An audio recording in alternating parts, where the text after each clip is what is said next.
வணக்கம் உறவுகளே! எல்லாரும் எப்படி இருக்கிறீங்க? நல்லா இருக்கிறீங்களா? எல்லோரும் நல்லா இருக்க வேண்டும். நலமாகவும் இருக்க வேண்டும். நானும் நல்லா இருக்கிறேன். இன்றைக்கு நான் அ எனக்கு தெரிஞ்ச மாதிரி ஒரு பீட்ரூட் கறி தான் செய்ய போறேன். நல்ல டேஸ்ட்டா இருக்கும். வாங்க எப்படி செய்றேன்ன்றத பார்ப்போம். 3 பீட்ரூட் எடுத்திருக்கேன். இதை நான் சுத்தமா கழுவிட்டு, எனக்கு பிடிச்ச விதமா நான் வெட்டி எடுத்திருக்கிறேன்.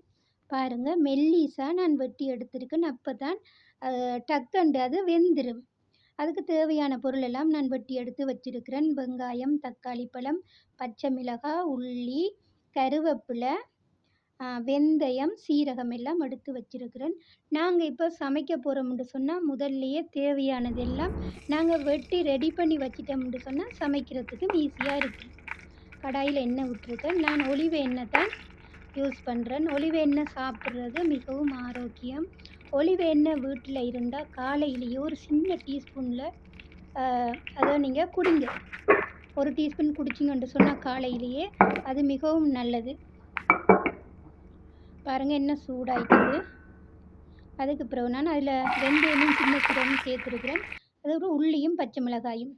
நான் உள்ளி கொஞ்சம் கூடுதலாக தான் வெட்டி போட்டிருக்கேன். உள்ளி சாப்பிட்றது நல்லது தானே. இப்போ ஒரு பெரிய வெங்காயம் வெட்டி எடுத்திருக்கேன். அதையும் நாங்கள் இதோட சேர்ப்போம். சேர்த்துட்டு கருவேப்பிள்ளையும் சேர்த்துட்டு கொஞ்சம் கிளறிட்டு நாங்கள் மூடி விடுவோம். அது கொஞ்சம் நல்லா வதங்கி வரட்டும். பாருங்கள், கொஞ்சம் நல்லா வதங்கி வந்துட்டுது. இப்போ வதங்கி வந்த அப்புறம் நான் இதுக்கு சரக்குத்தூள் சேர்க்க போகிறேன். என்ன தூள் சேர்க்க போகிறேன்னு சொன்னால் காரத்துக்கு கட்டத்தூள், மஞ்சள் தூள், மிளகுத்தூள். இந்த பாருங்கள், இது 4ம் நான் சேர்க்குறேன். ஏனென்று சொன்னால் பீட்ரூட் கொஞ்சம் இனிப்பு தன்மையாக இருக்கிறபடியாக பச்சை மிளகாய் ஒரு 3 சேர்த்துருக்குறேன். காரத்துக்கு கட்டத்தூள் சேர்த்துருக்குறேன். அப்போ தான் கொஞ்சம் நல்லா இருக்கும். பாருங்கள், எல்லாத்தையும் நல்லா மிக்ஸ் பண்ணணும். மிக்ஸ் பண்ணி போட்டு ஒரு தக்காளி பழம் நான் வெட்டி எடுத்து வச்சிருக்கிறேன். அந்த தக்காளி பழத்தையும் இதனோட சேர்த்துட்டு சேர்த்துட்டு இப்போ நான் உப்பு சேர்க்க போகிறேன். உப்பு இப்போ சேர்த்தா தான் தக்காளி பழம் டக்கண்டு மசிஞ்சு வெந்துடும். தக்காளி இப்போ இதையும் போட்டு நாங்கள் கிளறிட்டு கொஞ்சம் மூடி விட்டோம்னு சொன்னால் இதுவும் நல்லா கொஞ்சம் வதங்கி வரும். நீங்கள் இப்போ தான் எங்களுடைய காணொலியை முதல் தடவையாக பார்க்குறீங்களா இருந்தால் சப்ஸ்கிரைப் செய்து விட்டு பாருங்கள். அது எங்களுக்கு மிகவும் ஒரு சப்போர்ட்டாக இருக்கும். நிறைய பேர் எங்களுடைய வீடியோஸ் பார்க்குறீங்க, சப்போர்ட் பண்ணுறீங்க. அனைத்து உறவுகளுக்கும் ரொம்ப நன்றி.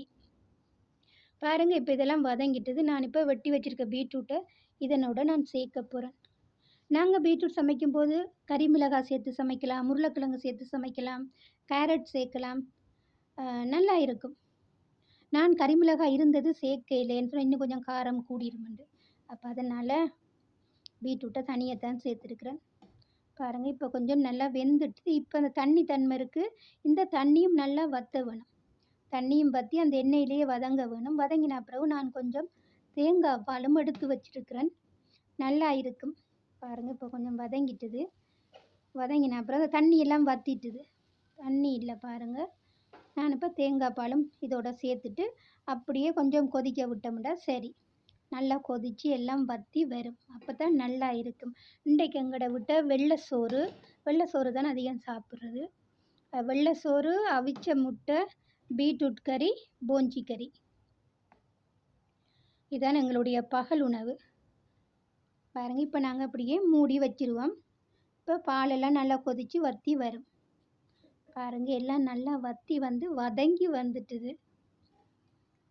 பாருங்கள், தேங்காய் பாலெல்லாம் நல்லா வதங்கி வந்துட்டு. எனக்கு இப்படி தான் பிடிக்கும். இப்படி எனக்கு அந்த தண்ணி மாதிரி எல்லாம் இருந்தால் விருப்பம் இல்லை.